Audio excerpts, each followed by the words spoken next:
A poor little girl gives a drawing to the young billionaire. What he discovers when he looks at it moves everyone. Reed Silas parked his car on the narrow street and looked out the window at the small, weathered brick building. Hope Community Center, announced the simple sign above the entrance. He adjusted his tie, an automatic gesture for someone uncomfortable outside the corporate environment. 15 minutes, he muttered to himself. I just need to sign the donation papers and leave. The donation to the community daycare was the marketing department's idea. Social responsibility, they had said.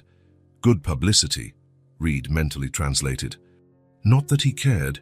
Silas Enterprises had more than enough money, and the children certainly needed it more than he did. The smell of paint and modeling clay hit Reed as soon as he opened the door. Children's laughter echoed down the hallway, which was decorated with colorful drawings taped to the walls. A woman with gray hair and a warm smile came to greet him. Mr. Silas.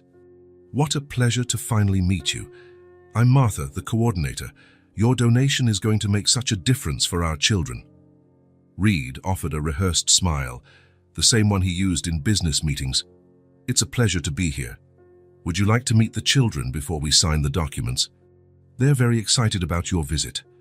The question caught him off guard. The plan was to get in, sign, and get out. No complications, no unnecessary interactions, especially not with children. I really don't. Please, Mr. Silas, it's just a few minutes. It would mean so much to them. Something in her eyes stopped him from refusing. Reed nodded, resigned, and followed Martha down a hallway to a large room where about 20 children were busy with various toys and activities. Children, this is Mr. Silas. He's the one who is helping our daycare get new books and toys. 20 pairs of curious eyes turned to him. Reed swallowed hard. Numbers, spreadsheets, and contracts were his territory. Not little humans with runny noses and paint-stained hands. One little girl stood out from the group, small, with blonde hair in 2 uneven braids and bright, attentive eyes. She was carrying a sheet of paper, as carefully as if it were a treasure. Hello, Reed said, uncomfortably. The girl stopped in front of him, studying his face with a surprising intensity for someone so young. My name is Josie, she announced with the characteristic confidence of a 5-year-old. I'm 5.5. I made a drawing. She held the paper out to him, a gesture so determined that Reed found himself accepting it without thinking. The drawing was like any other made by a child. Simple lines, vibrant colors, and impossible proportions. A house, a woman with long hair, a child holding hands with a tall male figure, and a smiling sun in the corner. It's very nice, Reed commented automatically, trying to hand the paper back. Josie refused with a shake of her head. I made this drawing for you, she exclaimed with enthusiasm. Her bright eyes shone as she pointed to the male figure on the paper. You remind me of my daddy. Her voice softened. She brought her small hand to her own chest. He's in heaven, but I feel him here. She pointed to her heart with unshakable certainty. The words hung in the air, simple, direct, and for some reason Reed couldn't comprehend devastating. Josie, dear, don't bother Mr. Silas, Martha intervened, placing a gentle hand on the girl's shoulder. It's no bother, Reed heard his own voice say, distantly. His eyes couldn't leave the child's face. Was there something familiar about her? In the dimples that appeared when she smiled, the shape of her eyes. It was impossible. Reed didn't even have family besides his adoptive parents in another state, with whom he barely spoke. Do you want to see my rock collection? Josie asked, already pulling his hand. Before he knew it, Reed was sitting in a chair far too small for his body, while Josie proudly showed him 6 ordinary rocks that, in her imagination, were rare treasures. This one is magic. When you hold it and make a wish, it comes true, but it only works if you really believe. Reed held the plain grey rock. And what kind of wishes do you make? Josie's smile faded a little. I wished for my daddy to come back, but I guess I didn't believe hard enough. The tightness in Reed's chest intensified. And this one, she continued, showing another rock. I found it on my birthday. Mommy said it was a present from Daddy. For 20 minutes, Reed completely forgot about signing documents, pending meetings, and unanswered emails. He listened to stories about princesses, dragons, and an imaginary cat named Popcorn who only appeared when no one was looking. When he finally stood up to leave, he felt a strange emptiness. Martha walked him to the exit, papers signed and formalities completed. "Josie is a special child," Martha commented. "It's been hard since she lost her father. Her mother works 2 jobs, and they barely see each other during the week."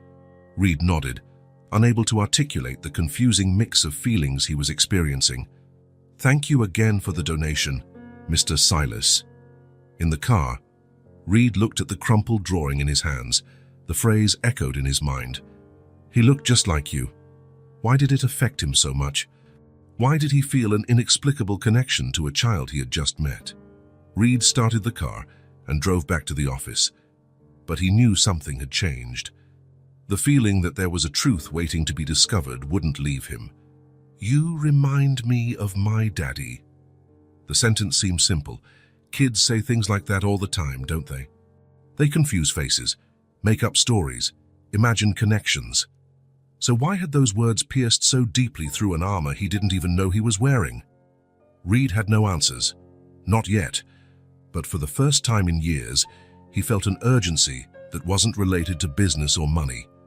And he knew he would be back at that daycare tomorrow. Reed couldn't sleep. The image of the blonde girl with bright eyes and her words haunted him all night. He tossed and turned in the king-size bed of his spacious, yet strangely empty, apartment. By morning, he had made up his mind. He cancelled 2 meetings, something he had never done before. Janet, his assistant of 5 years, stared at him in surprise when he announced he would be out for a few hours. "Is everything all right, Mr. Silas?" "Yes, just a personal matter," he replied, noticing how the word personal sounded strange on his lips. How many truly personal commitments had he had in recent years? He couldn't remember any. The day was sunny, unlike the one before. Reed drove with the windows down, feeling the breeze on his face.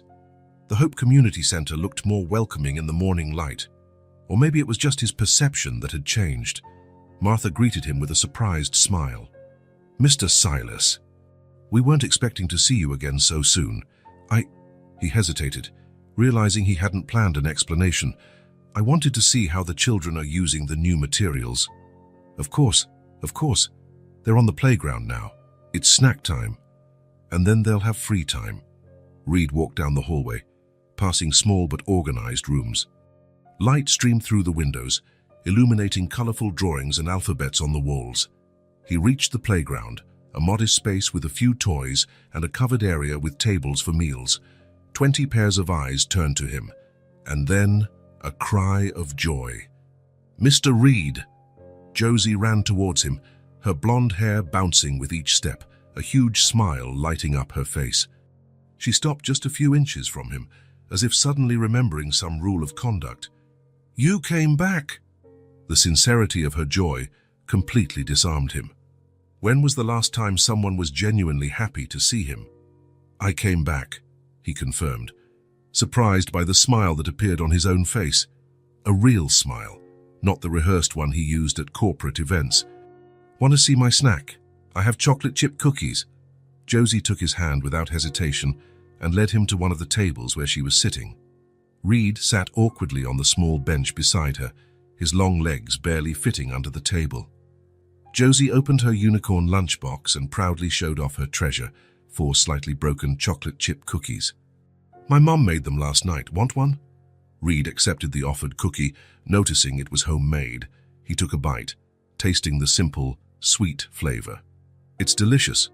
Mommy makes the best cookies in the world," Josie declared with absolute conviction. "Daddy used to say she could open a cookie shop and get rich." The mention of her father created a small pause. Reed watched Josie's face, how her bright eyes momentarily lost a bit of their sparkle. "Did your dad like cookies a lot?" Josie nodded vigorously. "He ate a whole bunch, and then he'd complain that his pants wouldn't close. Mommy would laugh at him." Martha approached with a pitcher of juice. "Mr. Silas, would you like some orange juice?" "It's fresh," Reed accepted, drinking the juice from a small, colorful plastic cup. He noticed Martha watching his interaction with Josie with curiosity. "Mr. Reed is my friend now," Josie informed the coordinator seriously. "He liked my drawing." I see you two are getting along well, Martha commented with a gentle smile. And Josie, when you finish your snack, you can show Mr. Silas our new reading corner that was bought with his donation. When Martha moved away to attend to another child, Josie leaned in as if sharing a secret. Do you want to know more about my daddy? Reed felt a shiver run down his spine. I'd like that very much. His name was Joel, and it's been a year since he went to heaven.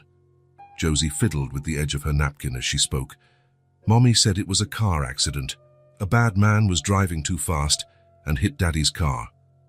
The simplicity with which she described the tragedy made Reed's heart ache. I'm so sorry, Josie. Everything's been different since then, she continued, her voice suddenly small. Mommy has to work a lot. She works at an office during the day and at a restaurant at night. She comes home tired, and sometimes, when she thinks I'm sleeping, I hear her crying. Josie looked up at Reed. Mommy cries when she thinks I'm not looking. We miss him so much. Reed swallowed hard, unable to find the right words. Before he would make coffee, help with my bath and tell jokes at dinner, Josie continued. He knew tons of jokes, like, why did the Scarecrow win an award? Why? Because he was outstanding in his field. Josie giggled at her own joke, a crystalline sound that contrasted with the sadness of moments before. Reed laughed too, not so much at the joke itself, but at the joy on her face. Did your dad tell that joke? All the time. Mommy would pretend to be mad, but she'd laugh too. Daddy used to say that laughing is the best medicine for everything. The other children began to disperse across the playground to play. Josie remained seated, looking at Reed as if he were a fascinating puzzle. Do you have kids, Mr. Reed? The question caught him by surprise. No, I don't. Why not? The simplicity of the question disconcerted him. Why not, indeed? He had never really considered the idea. He was always busy building his company, making money, expanding his business. So I guess I never found the right time, he finally answered. Josie considered the answer seriously. Daddy used to say that having a family is the best thing in the world, better than chocolate. Reed smiled. Your dad sounds like he was a very wise man. He was the wisest of all, Josie said with the absolute certainty of a child. He knew how to fix everything. When my bear lost its arm, he sewed it back on. And when the shower broke, he fixed it with a special tool. Reed listened intently, absorbing every little detail about this man he didn't know, but who, for some reason, seemed important. Your mom must miss him very much, Josie lowered her voice. She keeps his shirt under her pillow. She thinks I don't know, but I saw it, and sometimes she talks to his picture on the nightstand. The weight of that family's grief fell on Reed like an avalanche, an overworked mother trying to be strong for her daughter, a 5-year-old girl trying to understand why her father wasn't coming home. Do you have a picture of him? Reed asked, feeling a curiosity he couldn't explain. I'd like to see what he looked like. Josie shook her head. Not here, but I have one at home. Could you bring it tomorrow? I'd really like to see it. Josie studied him for a moment, as if assessing whether she could trust him with something so precious. Are you coming back tomorrow? If you want me to. Her face lit up. I do. Then I'll be back. Promise. Her bright eyes stared at him intensely, as if this were the most important promise in the world. Reed felt the weight of that moment. For Josie, maybe it was. How many broken promises had a child who lost her father already experienced? I promise, Josie, she smiled, satisfied. Come back tomorrow and I'll show you. Mommy lets me bring a picture in my backpack, but I have to take very good care of it. I'll treat it like a treasure, Reed assured her. It is a treasure, Josie agreed seriously. It's my favorite treasure. Reed spent another hour with Josie, visiting the new reading corner and hearing about her favorite stories. He discovered that she loved stories about princesses who saved princes, not the other way around. He discovered that she knew how to recite the alphabet backward because her father had taught her. Small fragments of a life he had never imagined. When it was time to leave, he felt a reluctance he hadn't expected. I have to go back to work now, Josie. She nodded, understanding beyond her years. Grown-ups always have to work. Daddy worked a lot too, but he always came back to us. The words were like an arrow straight to his heart. Reed leaned down, getting to her level. I'll be back tomorrow, I promised. Remember? I remember, she smiled, confident. And I'll bring the picture. On the way back to the office, Reed felt something strange in his chest, a weight, but different from anything he had ever felt. It was the void left by someone he had never known. The pain of the absence of a father that a little blonde girl felt every day. For the first time in years, the meetings seemed unimportant. The emails could wait. The financial decisions seemed distant. Reed spent the rest of the day distracted, his mind constantly returning to Josie and her story. Janet noticed the change but didn't comment. She just rearranged his schedule when he informed her he would be leaving early the next day. At night, in his silent apartment, Reed looked around and realized how empty his life was. Expensive furniture, but with no signs of use. A fridge with ready-made meals and bottles of expensive wine. No pictures on the walls, nothing of sentimental value. For the first time, he felt uneasy with the emptiness, with the lack of connections, with the lack of purpose beyond accumulating more money. The next morning, Reed arrived at the daycare early. Martha was already waiting for him, with a smile that suggested she understood more than she was saying. She arrived 10 minutes ago, she informed him. She hasn't stopped talking about your visit yesterday. She brought a backpack full of things to show you. Reed felt a warmth in his chest upon hearing this. Thank you for allowing my visits. Mr. Silas, I've rarely seen Josie so excited since... Martha hesitated. Well, since she lost her father. You're doing her good. Reed nodded, unable to explain that perhaps Josie was doing even more good for him. Her mother, Elena, brought her in today. Usually, it's the babysitter who drops her off while Elena goes to work. She asked about you. Reed felt a pang of anxiety. What did you say? Just the truth. That you made a generous donation and have shown an interest in the well-being of all the children. Martha smiled. She seemed relieved to know that Josie has made a new friend. When he entered the main room, Josie was already waiting, sitting in a small chair, swinging her legs anxiously. Upon seeing him, her face lit up. You really came. I promised, didn't I? Reed smiled, sitting down beside her. Josie opened her backpack with careful, reverent movements. Besides the photograph, there were drawings, a small colored stone, Daddy's lucky rock, and even a small plastic dinosaur. It was his favorite. From a notebook covered in colored paper, she finally took out a photograph.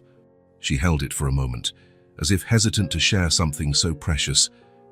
This is my favorite picture, she said at last, holding it out to Reed. It's from my 4th birthday, just before Daddy went to heaven. Reed took the photograph carefully. It was a slightly faded image, showing a happy family around a children's birthday cake. A beautiful woman with dark hair smiled next to Josie, who was wearing a colorful party hat.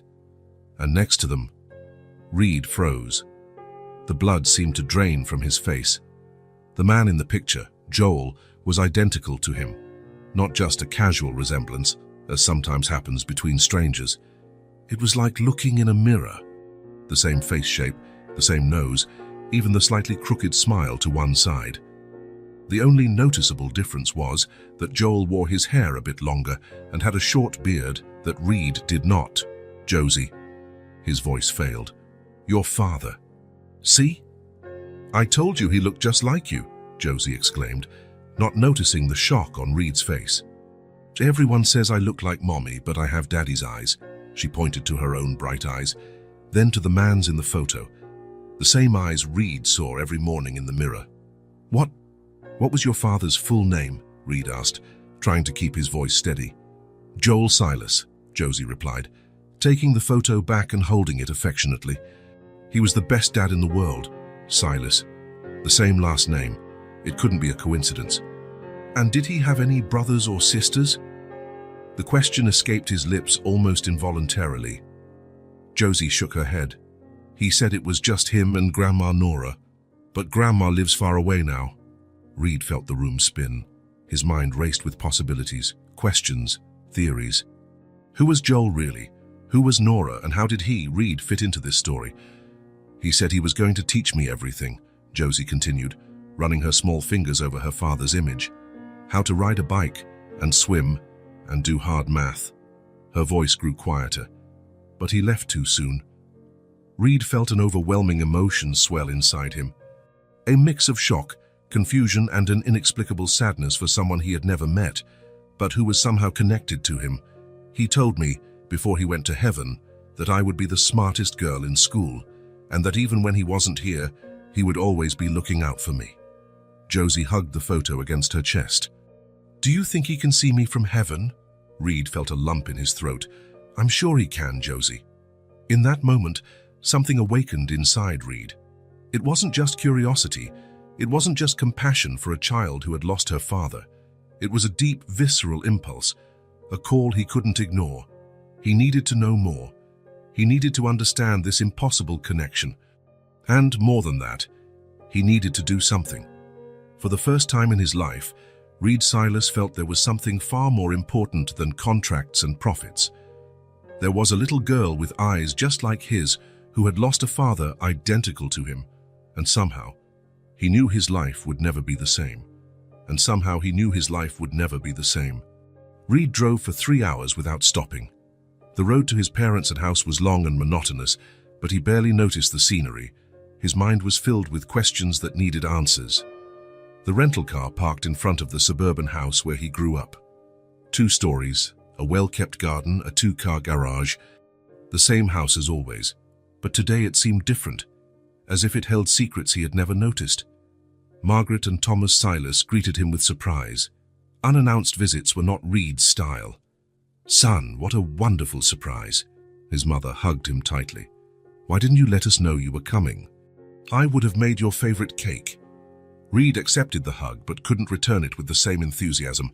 "I needed to talk to you, in person." His father, always more reserved, watched his son attentively. "Is something wrong with the business?" "No, it's personal." The 3 of them sat in the familiar living room. The same beige sofa, the same photos on the walls. Reed at graduation, Reed receiving awards, Reed at his first company, a life carefully documented. Reed took a deep breath. There was no easy way to ask the question, "I need to know about my adoption." The silence that followed was heavy, almost tangible. Margaret looked at Thomas, a silent conversation passing between them. "Why now, after all these years?" his father finally asked. Reed took Joel's photo from his pocket. He placed it on the coffee table. "Because I found this man. Or rather, I found his daughter." Margaret picked up the photo with trembling hands. Her face turned pale. "My God, it's like looking at you." His name was Joel Silas. He died a year ago in a car accident. He left behind a 5-year-old daughter named Josie. Thomas adjusted his glasses, examining the photo more closely. "There's no doubt about the resemblance. Why did you never tell me the truth?" The question came out more bitter than Reed intended. "Why keep it a secret?" Margaret held her husband's hand. "It wasn't a secret, Reed. We always knew we would have this conversation one day. We just never found the right time." "And when would the right time have been?" "When I was 50, 60, Thomas sighed. "You were always so focused, so determined. In school, in business. You never showed any interest in your past." Reed felt a pang of guilt. It was true, he had never asked. He always looked forward, never back. "Tell me everything. Now." Margaret stood up, left the room, and returned with an old shoebox. She sat down again, placing the box on her lap. "You were only 3 days old when you came to us. We were volunteers at the state orphanage.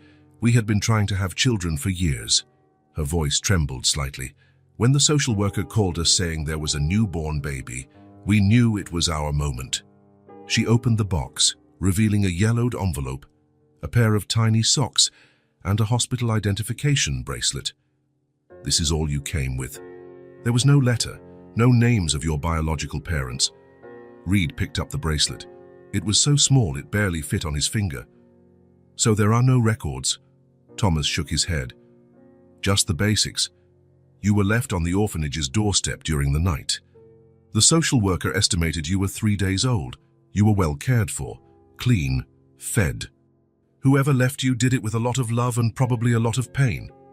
Reed opened the envelope. Inside, there was only an official admission form to the orphanage, dated May 12, 1987.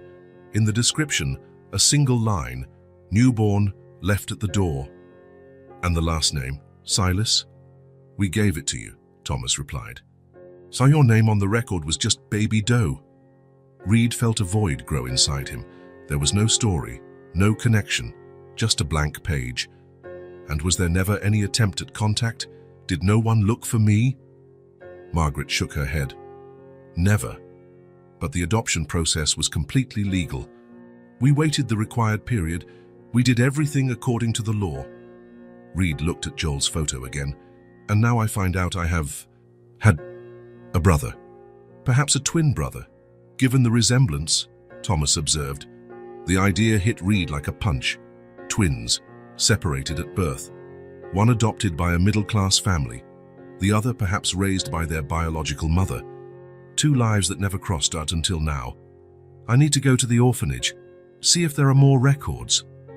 Son, Margaret touched his arm. That place closed down 10 years ago. The records must be in the state archives now. Reed stood up, determined. Then that's where I'm going. The state archives was a grey, impersonal building.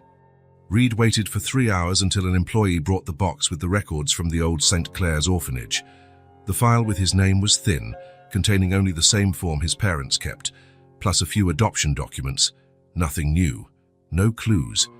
On impulse, he asked to check records from the same date or nearby, looking for another baby. There was nothing. Sometimes abandoned babies were registered at different institutions, even if left in the same place, the archivist explained. It depended on the availability of spots. Reed felt his frustration grow. So there's no way to know.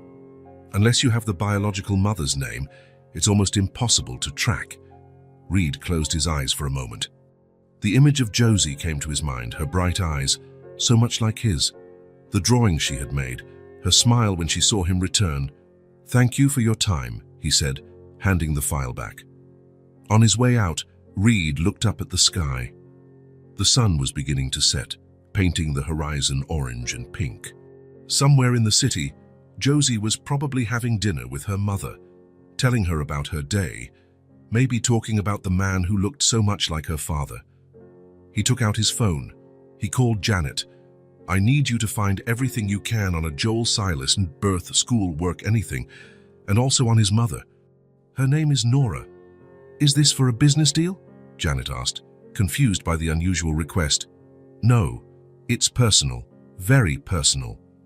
Reed hung up and stood for a moment, absorbing everything. His entire life had been built on a blank page, a dry record that only said, newborn, left at the door. No ties, no name, just absence. But now for the first time there was something concrete. A name, a connection. Joel Silas, his brother. A man he would never know, but whose blood ran in the veins of a little girl with bright eyes. Josie, his niece. Reed felt a new determination grow inside him.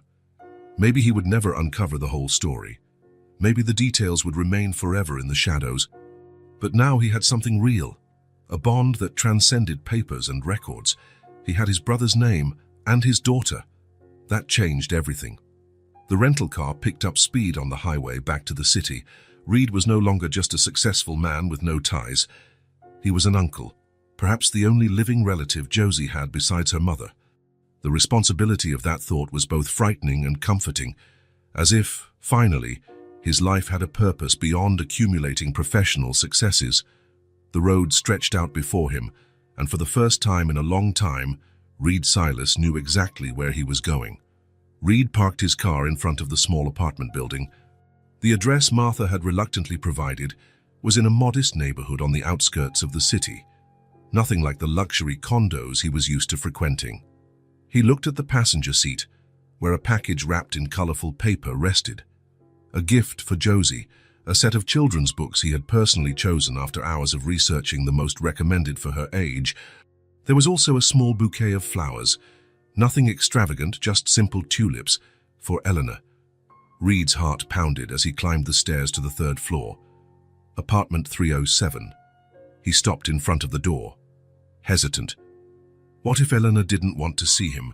What if she considered his presence an intrusion? He took a deep breath and rang the doorbell. Quick, light footsteps approached the door, followed by an excited, childish voice. "Mommy? Someone's at the door." Reed heard the sound of a chain being removed, a key turning.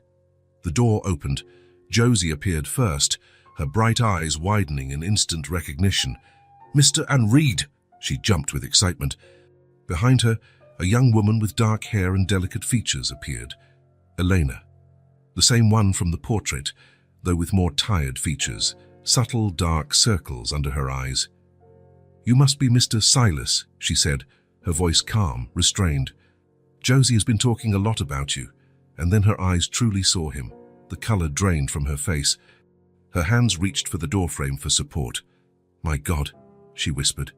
Reed gave a small, uncomfortable smile. "I know this must be a shock." Eleanor continued to stare at him, as if seeing a ghost. You have Joel's face, even the way you walk." "May I come in? I'd like to talk." Elena seemed to snap out of a trance. "Of course, please." She opened the door wider, letting him pass. "Sorry for the surprise. Josie told me you looked like Joel, but there's no way to adequately describe it," Reed completed, understanding perfectly. "I brought a gift for Josie," he said, handing her the package. "And these are for you." He offered the tulips. Eleanor accepted the flowers with a shy smile. "Thank you, you didn't have to." "Can I open it now, Mummy?" Josie was already shaking the package, trying to guess its contents. "Of course, sweetie." Reed observed the small apartment, while Josie enthusiastically tore the wrapping paper. The place was simple but cozy. A combined living room and kitchen, 2 bedrooms visible through ajar doors. The walls needed painting. The sofa showed signs of wear, but everything was impeccably clean and organized. Small personal touches were everywhere. Josie's drawings on the walls, a colorful blanket on the sofa, plants in makeshift pots, photos in simple frames, including one of Joel in a prominent position on the bookshelf. "Books!" Josie exclaimed, delighted with the gift. "Look, Mommy, there's one about dragons and another about a girl who goes to the moon. They're beautiful, sweetie. What do you say to Mr. Reed?" "Thank you." Josie hugged the books to her chest. "I'm going to read them all today." Elena smiled. "Maybe not all at once. Why don't you go show them to Hippo? He'll love them." Josie nodded and ran to her room, talking excitedly to an imaginary friend or perhaps a stuffed animal. An uncomfortable silence hung between the adults. "Coffee?" Eleanor offered. "That would be great." Reed sat at the small kitchen table while Elena prepared the coffee. He watched her efficient movements, the way she kept her back straight even though her body betrayed her exhaustion. "Martha told me you work 2 jobs, Reed commented. Elena nodded, without turning around. "At an accounting office during the day. At Gino's restaurant 3 nights a week. The bills don't pay themselves. It must be hard. We do what we have to." She placed 2 cups on the table and sat down. "But you didn't come here to talk about my work schedule." Reed appreciated her directness. "No, I came because I believe Joel was my brother, possibly my twin brother." Eleanor showed no surprise. "I figured something like that. Share the resemblances." She took a deep breath. "It's uncanny. It's like he's come back." "Did you know he had a brother?" She shook her head. "Joel was raised only by his mother, Nora. He never mentioned a brother, let alone a twin, but it makes sense now." "How so?" "He always had this feeling, like a part of him was missing. Sometimes he'd wake up in the middle of the night, restless. He'd say he dreamed of someone he couldn't reach." She smiled sadly. "I thought it was just a part of his personality. Now I wonder if it wasn't something more." Reed felt a shiver. How many nights had he woken up with the same feeling? How many times had he felt that something was missing, without ever understanding what? "I need to find Nora," Reed said. "She must have the answers." Eleanor bit her lip. Nora moved away after Joel passed. It was too much for her. "We lost touch." Reed felt his frustration grow. Another dead end. "But I have her sister's address. In Carson City. Maybe she knows where Nora is now." A spark of hope. "Could you give me that address?" Elena nodded. "Of course, but..." She hesitated. "What?" "Joel was a wonderful man. The best father Josie could have had. If you're looking for answers about your past, I hope you understand that you're meddling with her present too.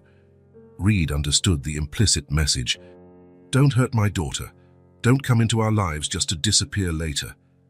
I have no intention of causing more pain, he assured her.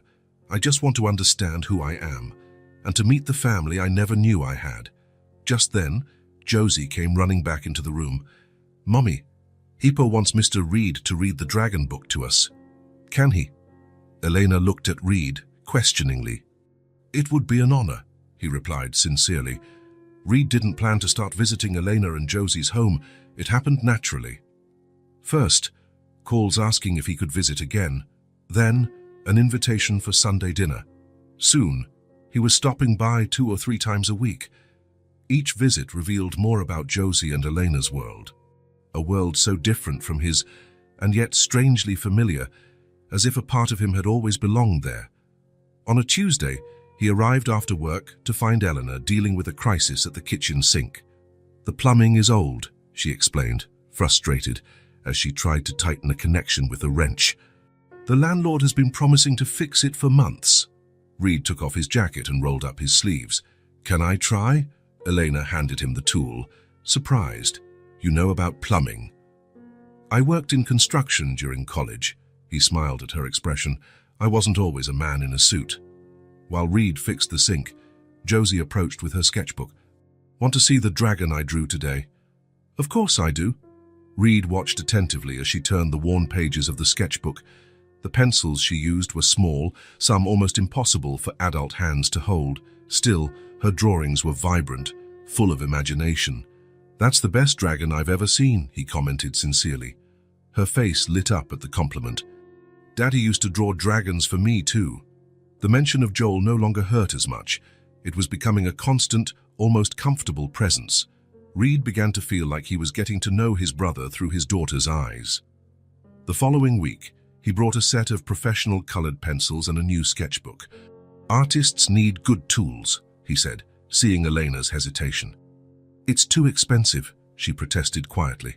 It's just a gift, Reed insisted. It's nothing. But for Josie, it was everything. Her eyes sparkled as she saw the dozens of available colors. Over time, Reed began to notice the small needs that Elena never mentioned. The refrigerator that made too much noise, the shower with weak pressure, the faded curtains, Josie's school uniform that was getting too small. Gradually, without fanfare, he began to help.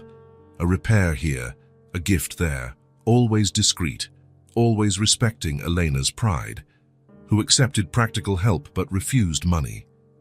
The reading nights became a ritual. Reed would sit on the edge of Josie's bed, a book open between them. Sometimes she would fall asleep in the middle of the story, her breathing soft and regular. In those moments, Reed would stay a few minutes longer, just watching, feeling a peace he had never experienced before. You don't have to do this, Elena said one night, as he finished washing the dinner dishes. Do what? All of this, the visits, the gifts, the time you spend with her.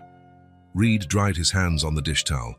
I'm not doing it out of obligation, if that's what you're thinking. Elena studied him for a moment. I know you're not. That's what scares me. Why? Because Josie is already attached to you. If one day you decide you've found what you needed to know about Joel and move on, it will leave an even bigger hole. Reed felt the weight of those words. I'm not going anywhere, Eleanor. Everyone says that, until they go. Her voice was soft, but laden with experience. Joel never planned to leave. But he left. I can't promise that nothing will happen to me, Reed said carefully. But I can promise that as long as it's up to me, I will be a part of your lives. Josie is my niece, my family. Eleanor nodded, her eyes moist. She asked yesterday if you could come to her school play next week. It will be the first time she's been on a stage since the accident. I'll be in the front row, Reed guaranteed.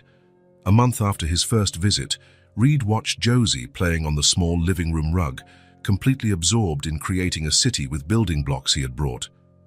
Eleanor was in the bedroom, resting after a particularly exhausting week.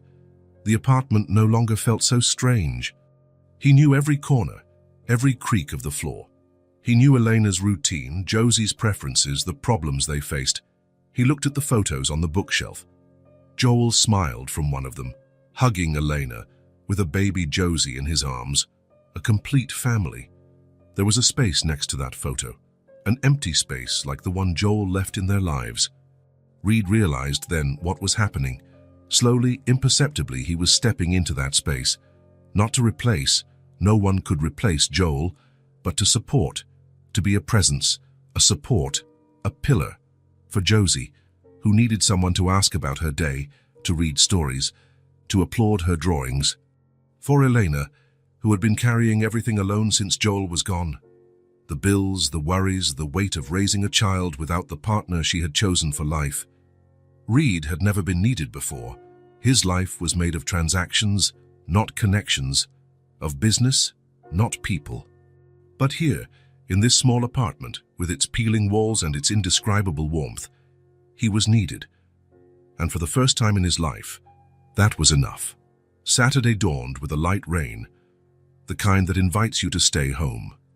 Reed arrived at Elena's apartment with grocery bags, ingredients for pancakes and hot chocolate. "Special breakfast," he announced, as Josie jumped around him, excited by the idea. Elena smiled, still sleepy in her robe. "You're going to cook." "We're all going to cook," Reed corrected. "Especially my sous chef here." Josie took on the role seriously. Wearing an apron, Elena improvised from a towel.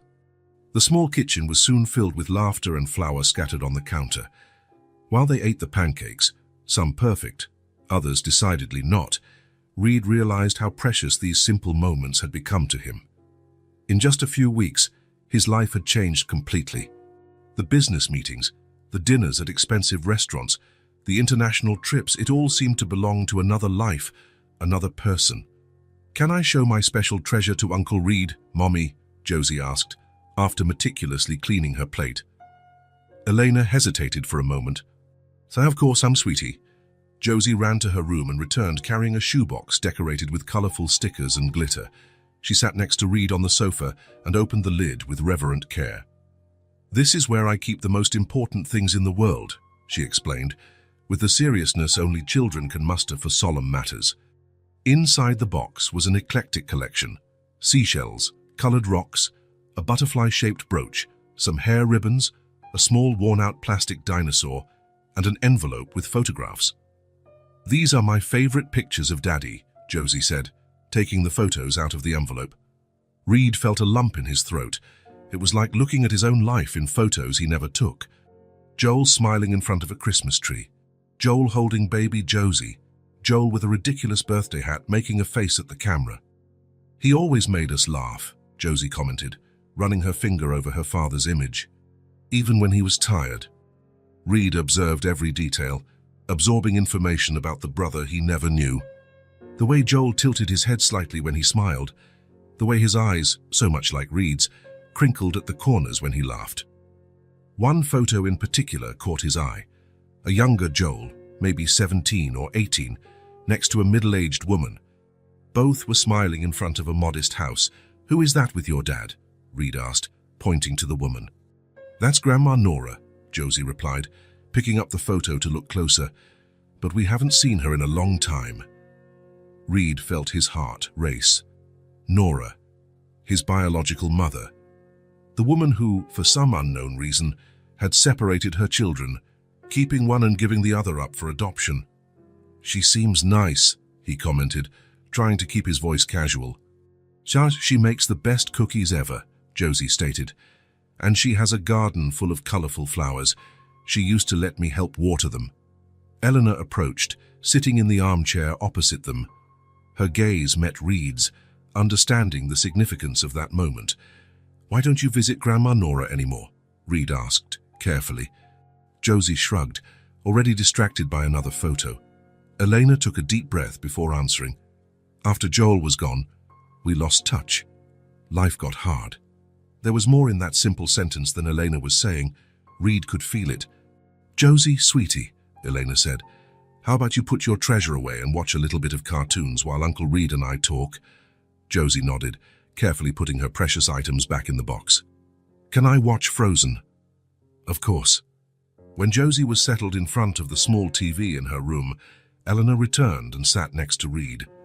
Nora lives nearby, actually, she explained in a low voice. In Mapleton Gardens, a quiet residential neighborhood about 20 minutes from here. So close, Reed was surprised. Why don't you keep in touch? Elena looked at her hands. It's complicated. Nora has always been very independent. When Joel and I got married, she gave us space to form our own family. She visited often, but she kept her own life. And after the accident? She was very present at first, Elena continued. But I think the pain was too much for her. Seeing Josie, who has so much of Joel, she paused. Gradually, the visits became less frequent. I believe it's her way of dealing with the grief. Reed absorbed the information. A woman who lost a son and now perhaps didn't know how to stay present without the pain consuming her. Do you have her address? Reed asked. Elena nodded. I do. I sometimes send cards on special occasions, pictures of Josie. She responds with small gifts for Josie, but never schedules visits. Do you think she would want to see me? Eleanor considered the question for a moment. Honestly, I think it would be a shock for her. But maybe it's exactly what she needs to move on. Reed was silent for a moment, thinking. Meeting Nora meant possibly finding answers to the questions that had tormented him since he found out about Joel. Why were they separated? Why was he given up for adoption? What had happened? But now, there was more than curiosity. There was Josie, who spoke of her grandmother with affection. There was Elena, overwhelmed with responsibilities. And there was Nora herself, a woman who had lost her son and seemed to be isolating herself in her grief. I need to find her, he said finally. Elena studied him. Why? To get answers? Yes, partly. Reed looked at the ajar bedroom door, where he could see Josie absorbed in the movie. But also because she's Josie's grandmother, because Joel loved her. And because, he hesitated, she's my mother too. The reality of those words hit him as he said them. His mother, a woman he had never met, who for unknown reasons had given him up, but who had raised his brother with apparent love and dedication. I have her address, Elena offered. I can give it to you if you want. I want it, Reed confirmed. Say, but first, tell me more about Joel. Who was he really? Elena smiled, her eyes softening with memories. Joel was light. Pure light. He worked as a mechanic at Mr. Guzman's shop, but he was studying at night to be an electrical technician. He dreamed of having his own business one day. Reed listened, imagining the life his brother had built. So different from his, and yet with the same impulses to work hard, to build something. He faced every possible hardship, Elena continued. He grew up without a father, with few resources, but he never lost his kindness. He never became bitter. When Josie was born, her voice faltered a bit. You should have seen the way he looked at her, as if he held the entire universe in his arms. Reed felt a mix of pride and loss, pride for the man his brother had become, loss for never having known him. I'm going to find Nora, he decided, not as a businessman curious about his past, but as a son who wants to know his mother. As an uncle who wants to reconnect his niece with her grandmother. Elena nodded, understanding. From the room came Josie's voice singing along with the movie, carefree and happy. Joel would be happy to know you found her, Elena said softly. That you're here, being a part of her life. Reed looked again at the photo of Joel and Nora. Two people he had never met, but who were now part of who he was. Me too, he replied simply.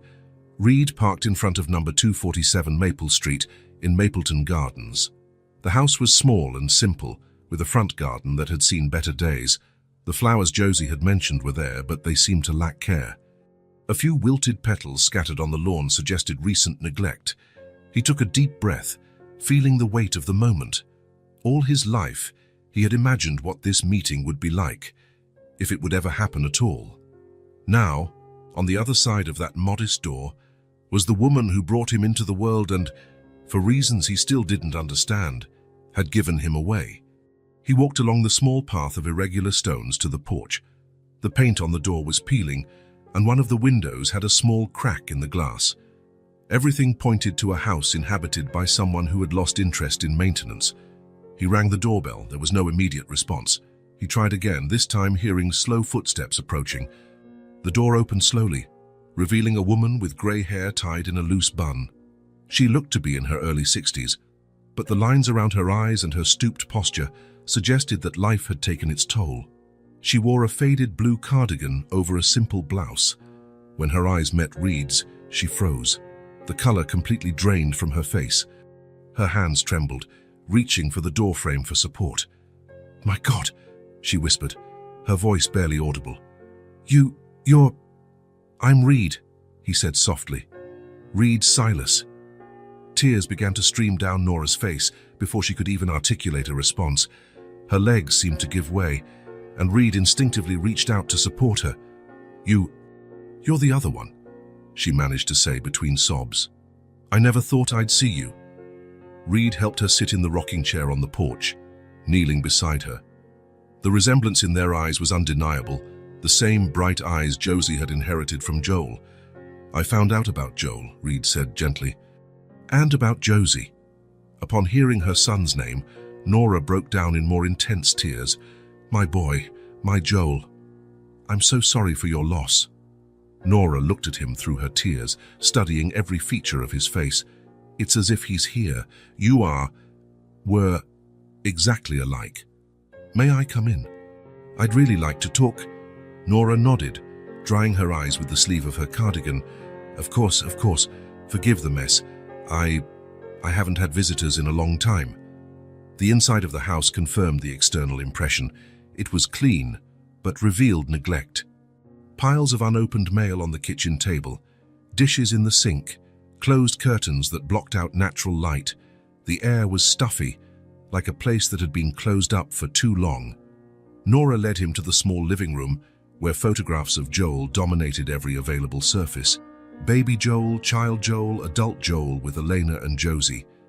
A life documented in detail by a loving mother. "Do you want coffee or water?" Nora offered nervously.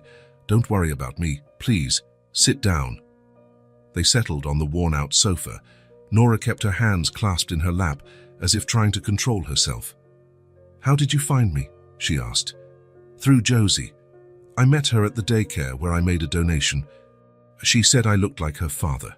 Nora smiled through her tears. "My little granddaughter, how is she?" "She's an amazing girl, smart, affectionate. She misses you very much." Guilt crossed Nora's face like a shadow. "I know I should visit them more. It's just that seeing her is like seeing Joel as a child. It hurts too much." Reed understood. "Elena told me you pulled away after the accident. I couldn't bear it," Nora admitted. "Losing Joel was like losing half of myself. And then, looking at Josie, she has his eyes, his smile. Every time I saw her, it was like losing him all over again." Reed felt a deep compassion for this woman broken by grief. "But by isolating yourself, you're missing the chance to keep Joel alive through her." Nora stared at him, surprised by the wisdom of his words. "Now I need to understand something," Reed continued, carefully. "About me, about why I was given up for adoption." Nora closed her eyes, as if gathering courage for a confession she had carried for decades. "I was 19 when you were born," she began, her voice trembling. "It was 1987. I was alone, with no money, no family. Your father, he disappeared when he found out I was pregnant." Reed listened in silence, without judgment. "The pregnancy was difficult. When you were born, you were premature, small, fragile. The doctors weren't sure if you would both survive." She got up and went to an old dresser, from which she took a shoebox similar to the one Josie kept her treasures in. "I kept a few things," she said, returning with the box. Inside were 2 tiny, identical hospital identification bracelets. A birth certificate with 2 names, Joel Henry and Baby Doe. A blurry photo of 2 tiny babies in incubators. "You were in the hospital for weeks. I slept in the hallway with nowhere to go. I had no money for an apartment, decent food, nothing that 2 babies would need." Reed held the photo, looking at the 2 small beings he and Joel had been. "A nurse told me about adoption. She said there were families waiting, people who could give you what I couldn't." Nora wiped away fresh tears. For weeks, I fought with myself. How could I choose? How could I decide which son to keep and which to give away? The anguish in her voice was palpable, decades later. Then Joel got stronger first. He gained weight, cried louder, seemed more resilient. You were still fragile, needing more medical care. She looked directly at Reed. The decision was made for me by life. I would keep the one who seemed to have a better chance of surviving with few resources. Reed felt a lump in his throat, not of resentment, but of deep understanding. The night I took you to the orphanage, Nora continued, I cried more than I ever had in my life. You were sleeping, wrapped in the only good blanket I had. I put a letter with your name and date of birth in with you, but then I took it out. I thought it would be easier for the adoptive family to give you a fresh start, without my past. You did what you thought was best, Reed said, surprised by the lack of resentment in his own voice. It was an impossible situation. Nora stared at him in astonishment. You're not angry? No. The answer came naturally. You were practically a child yourself, facing a choice no mother should ever have to make, and you gave me the chance to grow up with a family that loved me. Nora's tears intensified, but now they seemed to be tears of relief. Every day I thought of you. I wondered if you were okay, if you were happy, if the family that adopted you loved you. She touched his face hesitantly, as if not believing he was real. You've grown into such a handsome man. I can see you've had a good life. I have, but I always felt like something was missing. Now I know what it was. Reed looked around the house again, noticing details he had missed initially. Medications on the kitchen table, piled up medical bills, a calendar on the wall with appointments marked, several of them crossed out as if they had been missed. Nora, are you okay? Are you taking care of your health? She hesitated, looking away. I've been having some memory lapses. The doctor said it might be the beginning of Alzheimer's. Reed felt the world stop for a moment. He had just found his biological mother only to discover he might lose her again. Are you getting treatment? When I can afford the appointments, she admitted, ashamed. Sometimes I forget the appointments. Other times, I just don't have the money. Reed looked at the woman before him, his mother who had sacrificed so much, who had lost a son, and who was now facing a devastating illness alone. The decision formed in his mind with crystalline clarity. You're not going to live here anymore, he said, firm but gentle. Nora stared at him, confused. What? You're going to live with me. I'll take care of you. Provide the best medical treatment. You don't deserve to keep facing this alone. I can't accept, Nora protested. You barely know me. I can't be a burden to you. You are my mother, Reed interrupted, and I have more than enough resources to take care of you properly. Besides, he smiled, Josie needs her grandmother. Nora covered her face with her hands, sobbing, I don't deserve your kindness. Everyone deserves love and care, especially when they're facing hardship. Reed stood up and knelt before her, holding her hands. Let me do this. Let me take care of you like you took care of Joel. Like a family should. Nora looked at him through her tears, seeing in his face not just Joel, but something unique, a kindness that had been cultivated by a life of privilege transformed into responsibility. Do you really want this? She asked, vulnerably. I want it more than any deal I've ever closed. 3 weeks later, Reed watched Nora in the kitchen of his spacious apartment, baking cookies for Josie's visit that afternoon. She still moved hesitantly in the new space, but the first signs of improvement were evident. The apartment had been transformed. Reed had hired a decorator to make the space more welcoming, but it was Nora who brought it to life.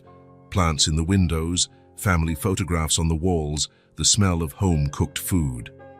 The doctors are optimistic, Reed reported over the phone to Elena. Early treatment can significantly slow the progression, and having a routine, a purpose, family around, all of it helps. How is she adjusting? Reed looked at Nora, who was humming as she worked. Better than I expected. Yesterday she taught me how to make the bread Joel liked. Today she's looking forward to seeing Josie. And you? How are you feeling? Reed reflected on the question. His life had changed completely in a matter of months. The apartment was full of life. He had a mother to care for, a niece to love, a new family to protect. Complete, he finally answered. For the first time in my life, I feel complete. When Josie arrived that afternoon, she ran directly into Nora's arms. Grandma, you made cookies. Your favorites, my dear. Reed watched the scene from the kitchen doorway. Nora and Josie hugging, Elena smiling as she set the table, the sound of laughter echoing through the apartment. The void Joel had left hadn't completely disappeared. Maybe it never would. But it was being filled in a different way, not with a replacement, but with restored love, rebuilt affections, a family finding its way back to wholeness. Reed thought of the brother he never knew and whispered a silent promise. I'll take care of them, Joel. All of them. At the kitchen table, surrounded by his new family, Reed Silas discovered that life wasn't about accumulating success or wealth. It was about being present for the people we love, especially when they need it most. And for the first time since he could remember, he knew exactly where he belonged. Green Hill Cemetery was quiet on Saturday morning. Reed walked along the paved paths between the headstones, carrying a small bouquet of yellow flowers, Joel's favorite, according to Elena. The sun filtered through the treetops, creating patterns of light and shadow on the well-kept lawn. It had taken him 2 months to gather the courage for this visit, 2 months since he found Nora, since his life had completely transformed. Now he felt it was time to truly meet his brother, even if only through a one-sided conversation in front of a cold stone. The headstone was simple, as Reed imagined Joel would have chosen. Grey granite with discreet inscriptions. Joel Henry Silas, 1987-2024. Beloved son, husband, and father, your light lives on in our hearts. Reed stood for a long moment, just observing. The engraved words seemed inadequate to contain an entire life, all the unfulfilled dreams, all the jokes Joel would no longer tell, all the hugs Josie would not receive. He placed the flowers in a small vase next to the headstone and sat on the damp grass, not caring that his expensive suit might get dirty. Hi, Joel, he began, feeling strange talking to himself in the silence of the cemetery. I'm Reed, your brother. A gentle breeze moved the leaves of the nearby trees, as if nature were listening. I know this must sound crazy. I mean, you probably didn't even know I existed, right? I didn't know about you either. Reed took a deep breath, finding the words. But I found out through Josie, man. What an incredible girl you raised. Reed looked up at the blue sky, wondering if somehow Joel could hear him. She has your eyes, you know. And that way she tilts her head when she's thinking about something important. Eleanor showed me pictures of you, and it's scary how much we looked alike. He chuckled softly. I guess we really are twins. An elderly couple walked by in the cemetery, talking in low voices. Reed waited for them to move away before continuing. I wanted you to know that I found our mother, Nora. She's living with me now. Reed's voice grew firmer. She told me about when we were born. It was an impossible situation, Joel. She was just a kid. No money, no support. She had to choose between us. Reed plucked a few blades of grass, rolling them between his fingers. I don't hold any resentment against her. In fact, I admire the courage she had. And she raised you well, man. From the way Josie talks about you, the way Elena lights up when she tells stories, you were an incredible man. The words began to flow more easily, as if an emotional dam had broken. You know, my whole life has been about control, about building a company, making money, closing deals. I had everything planned, everything measured, everything calculated. Reed took his gold pen from his inner jacket pocket, a Mont Blanc he had received when he closed his first major contract. This pen here, it signed multi-million-dollar contracts. It was my symbol of success. He twirled the pen between his fingers, watching how it reflected the sunlight. But when I met Josie, when she showed me that drawing, everything changed. I realized I had built an empty life. Rich, but empty. Reed smiled, remembering Josie's first genuine smile. She taught me that there are more important things than money. That family isn't about DNA. It's about being present. A yellow butterfly landed briefly on the headstone before flying away. Reed chose to see it as a sign. I didn't know you existed, Joel, but now I'm here, and I'm going to take care of your girl." His voice grew more intense, filled with determination. "They are everything I didn't know was missing." Reed stood up, smoothed out his suit, and walked until he was right next to the headstone. "I want you to know that Josie talks about you every day. She tells your bad jokes to Nora." He laughed. "By the way, your mom is doing better. The treatment is helping, and having family around has made a huge difference." Reed gently touched the top of the headstone, feeling the cold texture of the granite. "Elena is doing well too. She still works hard, but now she has support. She doesn't have to carry everything alone." He paused. "She's an incredible woman, Joel. I can see why you fell in love with her. And Josie. She's a perfect mix of you both." The cemetery remained silent, but Reed didn't feel alone. It was as if a calm presence enveloped him, a sense of peace he hadn't experienced in a long time. "I'm going to teach her to ride a bike, like you planned. I'll be at her school plays. I'll read her stories to sleep." Reed's voice trembled slightly. "I'm going to try to be half the father you were."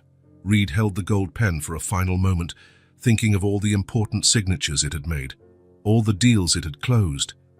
Then, carefully, he placed it on Joel's headstone.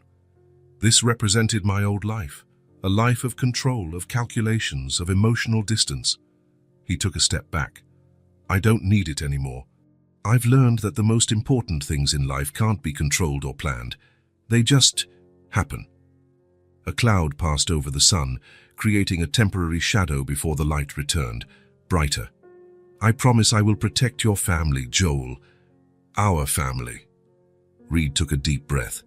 "And I promise I will always talk about you to Josie. That she will grow up knowing what an incredible man her father was." Reed stood for a few more minutes in silence, just absorbing the moment. Then, softly, he said, "See you later, brother. I'll see you around." As he walked back through the cemetery, Reed felt something different. It wasn't the closure he expected, but rather an opening. A connection that transcended death. A bridge between two lives that never physically crossed, but were now eternally linked through the shared love for a girl with bright eyes. In the car, before starting the engine, Reed looked back one last time. The golden pen shone on the granite headstone, a symbol of transformation left behind. He drove back home, to Nora preparing lunch, to Josie waiting for him to help with a puzzle, to Elena who would come for dinner later, to a life that finally made sense. Reed Silas had found his brother through death, but more importantly, he had found himself through life. And he knew that Joel, wherever he was, would approve of the family they had built together. 3 days after his visit to Joel's grave, Reed found himself sitting on his apartment balcony, watching the city move at dusk. He didn't miss the gold pen he had left on his brother's headstone. On the contrary, he felt lighter without it, as if he had left behind not just an object of ours, but an old version of himself who lived only for work. Nora was in the kitchen preparing dinner, humming a tune that Joel used to whistle, a habit she had resumed after moving into the apartment. The space had completely transformed since her arrival. Green plants in the windows, smiling photographs on the walls, the constant smell of home-cooked food in the air, small personal objects that made the place a truly welcoming home. Eleanor arrived promptly at 6 in the evening, as had become routine in recent months. She held Josie's hand, who immediately ran to hug Reed with the characteristic enthusiasm of a 5-year-old seeing someone special. "Uncle Reed, look what I made in school today," she exclaimed, pulling a colorful drawing from her small backpack, still slightly damp with paint. Reed examined the work with genuine attention, as he had learned to do. It was a family in front of a house, all smiling under a radiant sun with bright yellow rays.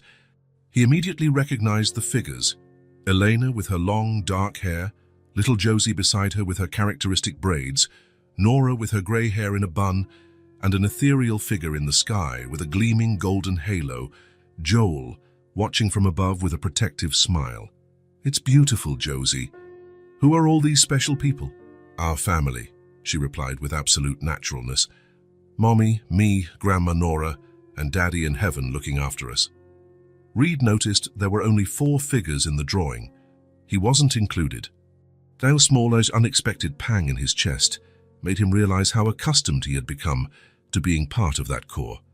how his identity was now intertwined with these people. "I'm going to show Grandma," Josie said, running to the kitchen with the tireless energy that characterized her afternoons. Eleanor sat next to Reed on the comfortable balcony, watching her daughter disappear through the door. Reed noticed the subtle lines of fatigue around her eyes, marks he had learned to recognize after months of being together. "How was work today?" Reed asked, his genuine concern showing in his voice. "Tiring. The restaurant was packed last night, and the double shift was harder than usual." Eleanor sighed deeply, massaging her temples with circular motions. "But I'm fine. I always manage." Reed watched her for a moment, noticing how even after months of close proximity, Elena maintained this posture of an unshakable fortress, as if admitting weakness or fatigue was an unacceptable failure. "Elena, can I ask you a personal question?" "Of course, go ahead." "Why do you never ask for help? Even when it's obvious to everyone around you that you're overwhelmed."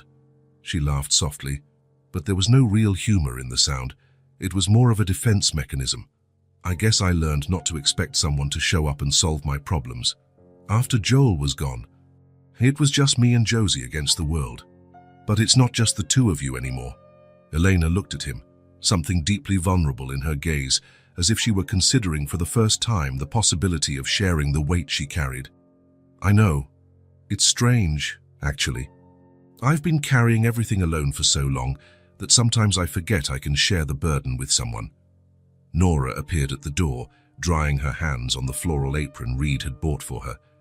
"Dinner is almost ready. Can you two wash your hands? I made that risotto Josie loves." During dinner, Reed observed the family dynamic that had developed naturally over the months. Josie excitedly talked about her art class, gesturing with her fork as she described painting a rainbow with every color imaginable. Nora shared precious stories from Joel's youth, details that painted a portrait of a determined and dreamy young man. Elena listened with a smile that reached her eyes, something Reed noticed was happening more and more often. "Uncle Reed," Josie said as she played with the last grains of rice on her plate, "did you know my daddy was afraid of clowns?" "Really?" Reed feigned exaggerated surprise, making Josie laugh. "Anything else?" "Cockroaches." Josie laughed loudly, covering her mouth with her small hand. "Mommy had to kill them when one showed up in the old apartment." Elena blushed slightly, smiling with affectionate embarrassment. "He was very brave about everything in life, except for small insects. And he used to sing in the shower," Nora added, her eyes shining with the memory. "Always the same song, Imagine, by John Lennon. Every morning, religiously." Reed carefully absorbed every detail, mentally building the complex portrait of a man he had never met physically, but who became more real and tangible with every story shared by the family. After dinner, while Nora and Josie settled in the living room to watch a cartoon, Reed and Elena washed the dishes together in the kitchen. The silent ritual had become comforting. He washed meticulously. She dried carefully, talking about the day's trivialities in a domestic intimacy Reed had never experienced before. "Eleanor," Reed began, hesitant, organizing the words in his mind. "I've been thinking about something for a while, something important." "What is it?" "About you two. About the financial situation, about all the weight you carry on your shoulders every day." Elena stopped drying the plate in her hands, her muscles visibly tensing. "Reed, please, let me finish." He turned to face her completely, water dripping from his hands. "I've been watching you these past few months. How you work tirelessly at 2 jobs, how you worry about every bill that comes, how you sometimes stay up at night. I know you're calculating expenses. I can handle it. I know you can handle it. I have no doubt about your ability or strength." Reed took a deep breath, knowing the next words would change everything. "But it's not about your ability to handle it alone. It's about not having to handle it alone anymore." Elena looked at him, something between hope and fear in her eyes. "I want you to know that you two will no longer have to worry about anything," Reed said, his voice firm and filled with absolute determination.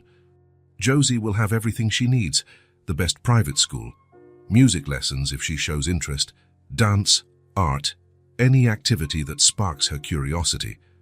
College, graduate school, trips around the world if she dreams of it, and you too, Elena. You can stop working at night if you want. You can go back to school. You can follow your own dreams that were put on hold. You can just breathe without worrying about money. I promise." The plate slipped from Eleanor's hands, clattering into the sink with a dry sound that echoed through the kitchen. Her hands were visibly trembling, and Reed saw tears forming in her eyes. I can't accept this. It's too much. It's not charity." Reed interrupted gently but firmly. "It's family taking care of family. Josie is my niece, my blood. You are part of my life now, part of this family we've built together. I have more than enough resources to take care of you, and it would be not only a pleasure but an honor to be able to do so." Elena began to cry, silent tears streaming down her face, carrying years of accumulated tension and worry. "You don't understand what this means. For so long I felt like I'm slowly sinking, trying to keep everything running with tape and hope. Sometimes I wake up in the middle of the night with my heart racing, panicking, thinking about how I'm going to pay next month's bills." Reed hugged her as she sobbed quietly, feeling her body tremble with the relief of finally being able to share this burden she had carried alone for so long. "You came when we needed you most," she managed to say between tears, her voice broken with emotion. "When I was really at my limit, not knowing how to keep pretending everything was okay. Thank you for not leaving when you saw how complicated our situation really was." "I will never leave," Reed said firmly, his voice filled with conviction. "This is my family now, forever." They held each other for several minutes, the distant sound of the TV in the living room serving as a comforting soundtrack to this moment of deep, transformative connection. When Elena finally calmed down, drying her eyes with the dish towel, they returned to the living room. Josie was lying on the soft rug, drawing on a new piece of paper with her colored pencils, with Nora sitting in the nearby armchair, knitting a pink scarf. "What are you doing there, little artist?" Elena asked, sitting on the floor next to her daughter. "A special drawing," Josie replied, focused on her work, her tongue sticking out slightly in concentration. Reed joined them on the floor, curious about this new creation. The drawing was completely different from the previous one, more detailed, more careful, made with greater attention to detail. This time, there were 5 clearly defined figures in front of the same happy house: Elena, Josie, Nora, the ethereal figure of Joel in the sky with his golden halo, and Reed. But it wasn't just his presence that caught the eye. Josie had drawn Reed in the center of the family group, and on his chest, colored with special care and several layers of red crayon, was a large, shining heart. "Now you're part of our family," Josie said with absolute solemnity, handing the drawing to Reed as if it were an official adoption document. Reed took the paper with careful hands, as if it were the most precious and fragile object in the world. He looked at the drawing for a long moment in silence, seeing not just the colorful crayon figures, but understanding the deep symbolism of what Josie had unconsciously created.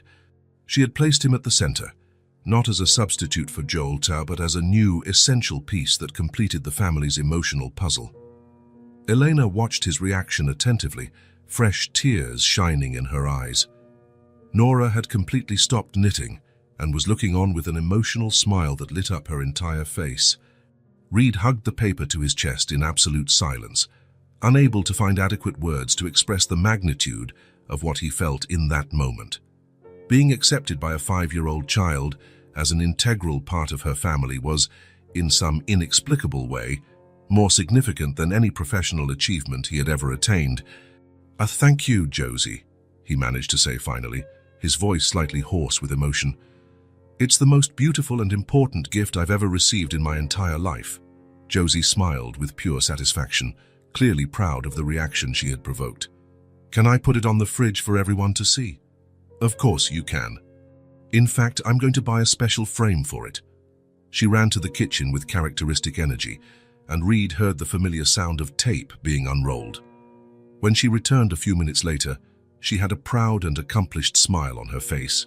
"There. Now everyone who comes here will know we're a real family."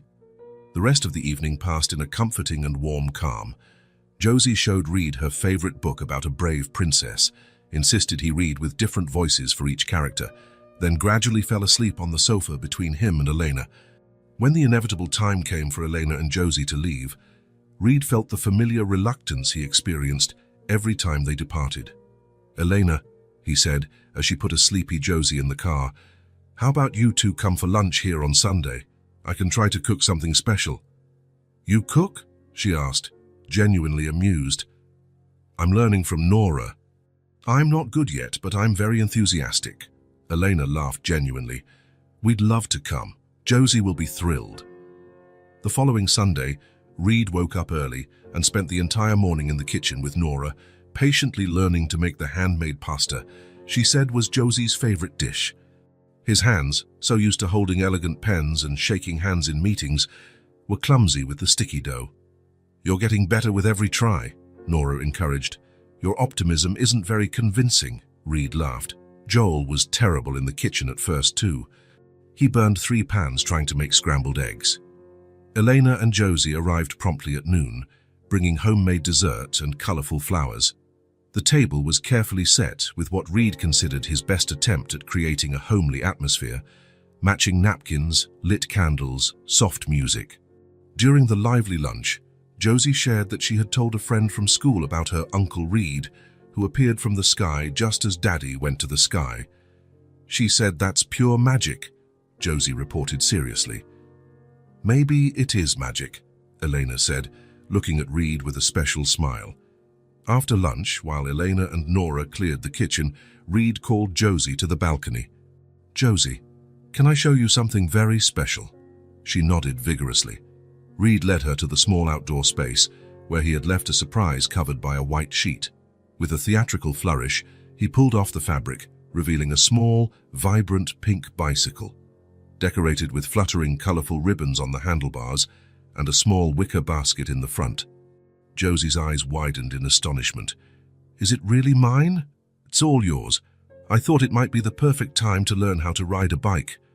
Josie touched the bicycle with reverence. "Daddy was going to teach me when I turned 6. "I know," Reed said softly, kneeling to be at her level. "How about we learn together?" "I'll hold on to you."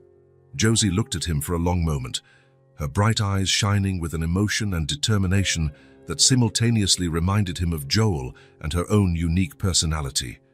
"Do you really promise you won't let go?" "I promise I'll hold on tight until you feel completely ready to fly on your own." Eleanor and Nora appeared on the balcony.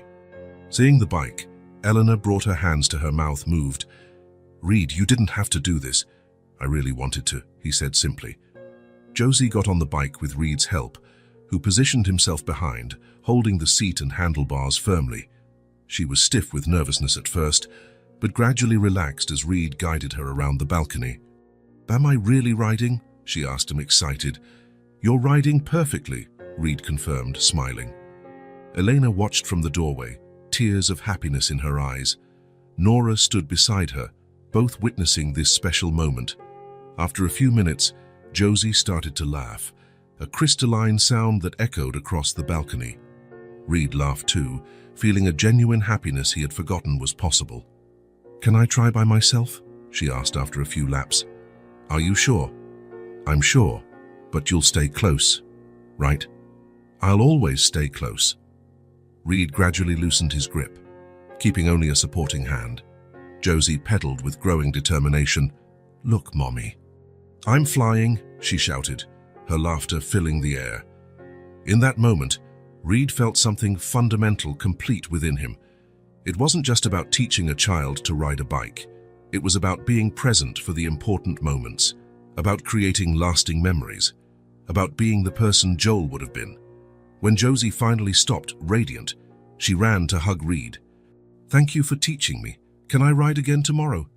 "You can ride whenever you want." Elena approached, her eyes moist.